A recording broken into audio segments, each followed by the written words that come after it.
one key that people don't look at when they're looking at having good health is making the right decisions. And some people call that temperance. Now, a lot of folks will say moderation in all things. Well, that sounds good, moderation in all things. Well, until I started having kids, I thought, well, no moderation in cocaine or alcohol in the family. So maybe not moderation in all things. How about moderation in the good stuff, total abstinence in the bad stuff? Well, it's easy for us to look at the abstinence in the bad stuff, like alcohol, tobacco, illicit drugs. But what about, is there other things that we need to take a look and have abstinence in, total abstinence in? Well, what about maybe, is there things that we shouldn't listen to? Conversations. Is there some music that we shouldn't listen to that would be harmful to the body? Is there things that we shouldn't watch?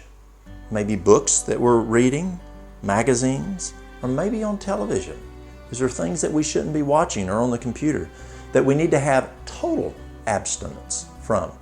But having moderation in what we eat, moderation, can we eat too much? Absolutely we can. I mean, these bananas are great, but you don't want to eat all this food all day long.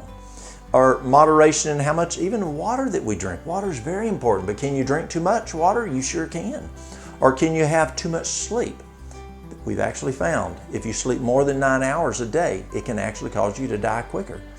So can you have too much work? Absolutely, you can have too much work. And you can just wear the body down because the body doesn't have time to rest. So we want total abstinence in the bad things. Again, it's easy to say the alcohol, drugs, tobacco, those things. But also we want to look at those other things, that gossip or the music or whatever. But the moderation, even in the good things, is so very important.